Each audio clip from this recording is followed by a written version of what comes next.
Salut tout le monde, je fais ma pub au début, comme ça c'est fait, abonnez-vous, mettez des pouces bleus, commentez si vous aimez mes vidéos, merci. Aujourd'hui, on va parler de The Crow. C'est une série canadienne d'une saison de 22 épisodes créée par Bryce Zabel.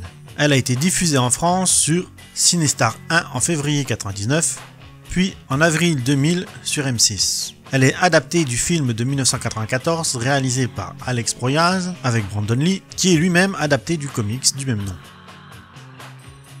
Eric Draven est assassiné avec sa petite amie et un an après, il revient à la vie pour se venger de ses meurtriers. Il est accompagné de son corbeau qui guide les âmes au royaume des morts. Il est aidé par Sarah Moore, une petite fille de 14 ans qu'il connaissait avant son meurtre.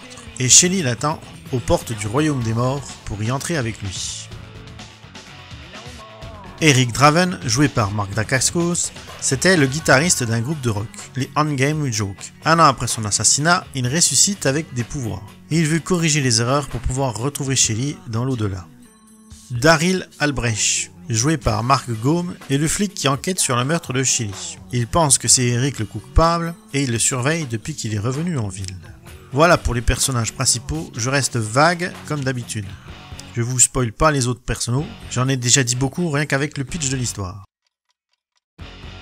La série a été annulée faute d'audience. Bryce Zabel a tout fait pour la relancer, mais en vain. Alors que la pré-production de la saison 2 avait commencé, il a même essayé de faire un téléfilm pour clôturer la série, qui se termine en un cliffhanger. Mais toutes ces propositions ont été refusées. Même le soutien de plusieurs acteurs, dont Mark Dacascos, n'ont pas suffi. Mark Dacascos a dit en interview qu'il trouvait le tournage de la série difficile à tenir physiquement et mentalement. Le rôle le déprimait. Ça a même créé des conflits dans son mariage.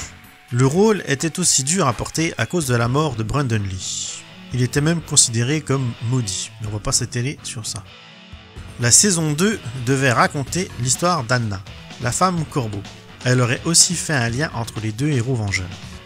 Dans quelques pays d'Europe, on peut trouver des épisodes montés en téléfilm, comme en Suède avec The Crow Never Said I, qui est faite avec les épisodes 16, 17 et 18, et The Crow Witch Crow, qui lui est fait avec les épisodes de 15 à 19.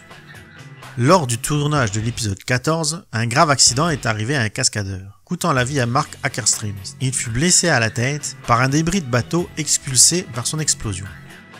Plusieurs scènes ont été filmées dans les étages de la Sun Tower et d'autres au British Museum of Mining de Britannia Beach.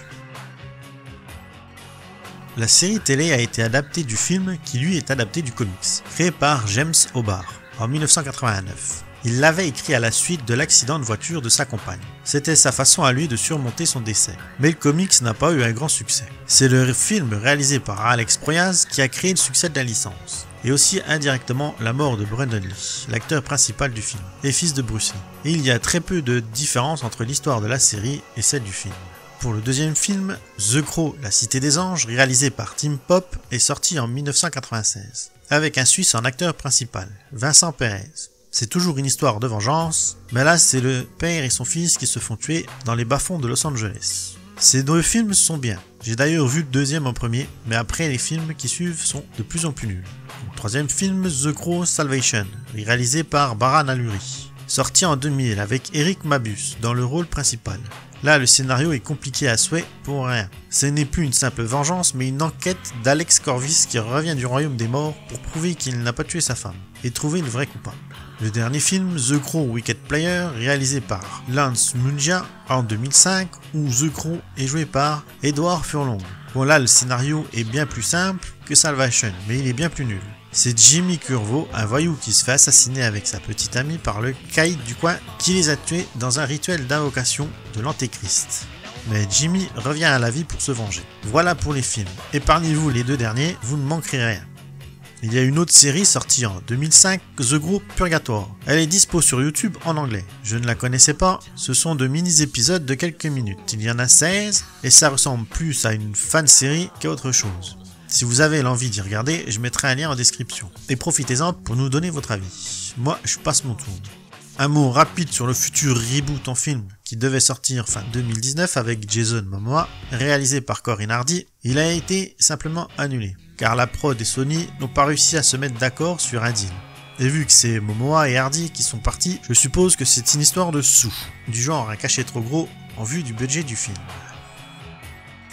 Il y a un jeu vidéo qui est sorti en 1997 sur PS1, Saturn et PC. Il est basé sur l'histoire du deuxième film. Il n'a reçu que des avis négatifs à sa sortie, moi je ne le connaissais pas. Mais au vu des vidéos sur YouTube, ça n'a pas l'air terrible. Pour les versions papier de The Crow, c'est pas évident de s'y retrouver. Il y a évidemment le comics principal par James O'Barr, mais aussi des romans sortis par différents auteurs et d'autres BD et comics chez d'autres éditeurs. Il y a la page Wikipédia en description qui résume un peu tout ça, et il y a de quoi lire en tout cas. Niveau jouets, il y a une grande variété de figurines articulées, ou non. Elles sont pour la plupart à l'effigie de Brandon Lee. Ils n'ont pas fait les autres personnages du film, ou alors je ne les ai pas trouvés.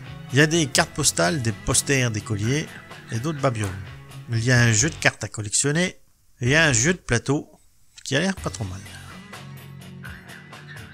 La série a une bande son travaillée, avec des groupes comme Rob Zombie, The Crystal Method, Delirium, Beef Naked, The Painkiller, Oleander et Linkin Park. Les deux chansons Fly So High et Seven Circle de l'album de Peter Hillman de 1998 ont été réenregistrées pour être utilisées par le groupe de Eric Draven. Et d'ailleurs, une des chansons est devenue un élément important de la série pour ses premiers épisodes. C'est une très bonne série, dommage qu'elle n'ait qu'une saison et que ça ne se finisse pas vraiment. J'en garde un bon souvenir et peut-être qu'un jour ils arriveront à faire la suite ou un reboot. J'ai pas parlé de l'histoire comme quoi la licence est maudite, vu que ça ne tient pas debout comme d'habitude. Je vous encourage à y jeter un œil, juste oubliez les deux derniers films. Bah voilà, ça fait une petite vidéo, mais il n'y a pas énormément de choses à dire sur la série. Je vous mets en description les liens et les sources. Je vous dis bonne année, n'oubliez pas les pouces, les partages, allez voir les autres vidéos. À la prochaine vidéo, bye bye.